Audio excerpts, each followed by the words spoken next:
Those who worked under Onanuga have not forgotten how he owed them 11-month salaries. Nduka Obaigbana will come to the news.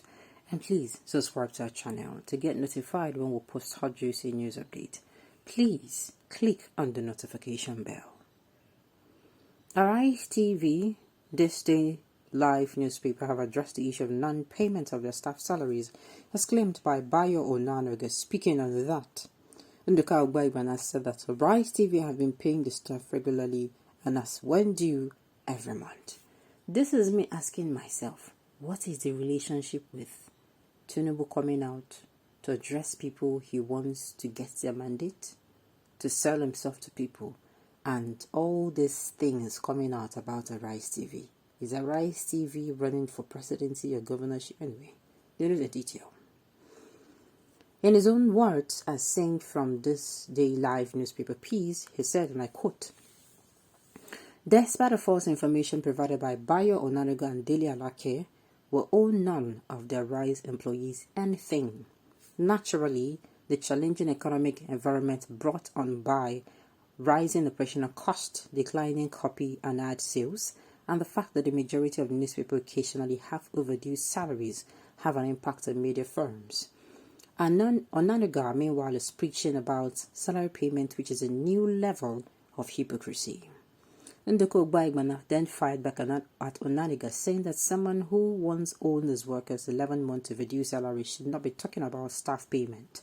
In his own words, he said, "Those who worked at the news, where he co-founded and served as CEO, will never forget how the business failed to pay 11 months worth of wages between 1996 and 1997, how protesting employees were required to forgo 5 months' pay as contribution to the democratic struggle, and how the union leaders were fired as a result of the same protest.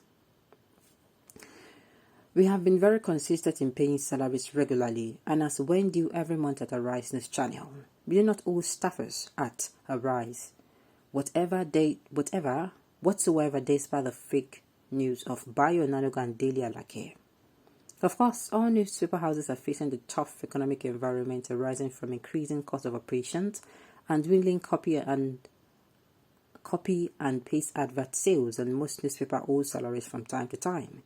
It is, however, taking hypocrisy to a new level for contribution. Taking hypocrisy to a new level for Onanuga to be sermonizing about salary payment.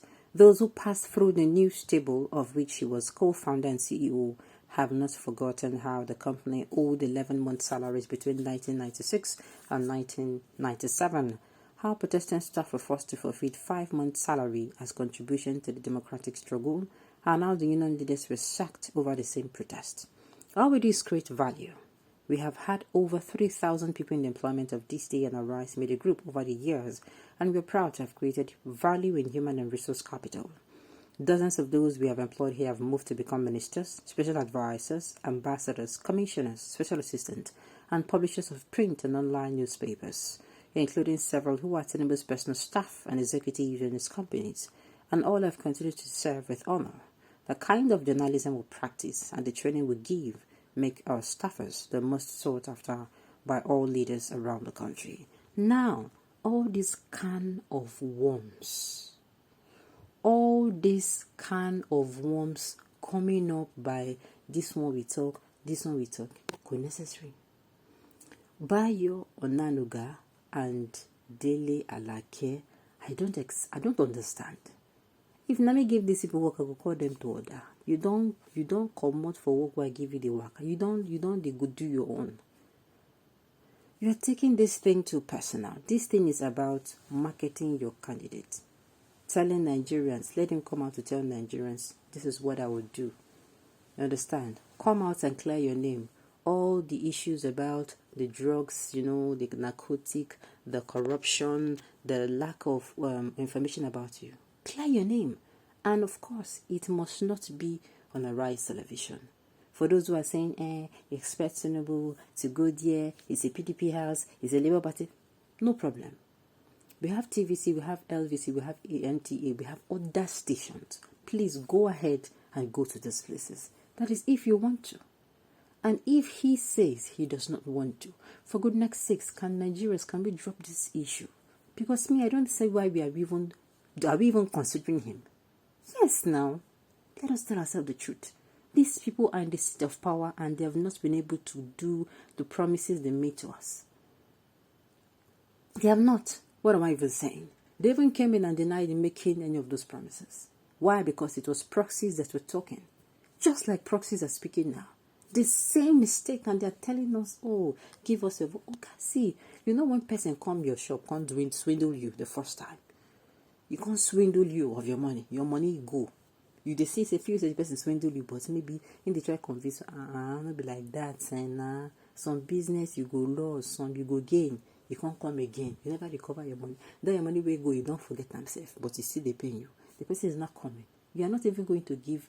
You're not even going as the person they talk. If the person will say you know one problem, you go say me no worry, say you know the interested I be. You understand? But if you don't they come every day, one day you could say for us, everything be a problem. Not by force. I say I know they do. Do you understand? These people have refused to since they have refused to come out, and it is not even coming out. Me have said it is not even coming out to tell us or show us or convince us. It's coming out to show us. We have APC in government. They should collaborate with the sitting government. They should take their wonderful ideas. They say they have ideas of making, turning Nigeria economy around, the security around in how many months? Let them test run it. Let us be seeing it kuro. Yes, our eyes, they're not blind. Let us see what exactly they're going to be doing. And then maybe a good number of us can be convinced. So Nigeria, this issue, if you ask me, we don't overflog them. And we are talking as if Tinubu is the only person that is running for this presidency. When we have the Labour Party, we have the PDP, we have the NNPP, we have the, what's it called? We have the YPP, we have the SDP, we have ABGA. For goodness sakes, we have other party, we have 18, which APC is just one of them. So it is high time we leave these people. Leave them. They say they will not come out to sell themselves. And they are lost. We should leave them alone. They claim they are doing other things. See, at this point, it is painful for me to even keep repeating it. Because it seems we are holding, you don't need to. This thing, they're not putting a gun over your head. It is very easy. On election day, anybody that did not sell themselves to you, it's as simple as ABC. You come between you and yourself, between you and your ballot paper, you know who you vote for. Even if you say you are going to vote for another person with your mouth, you stick, you register your vote, you leave. That is the most important thing. So me, I feel this issue has been overflowed. This back and forth, can of worms coming out. Matawe don't decay. Then go see bring her out just because of say making come as I can't talk. I beg. You don't do. Okay, on this note, we have come to the end of the news. We say thank you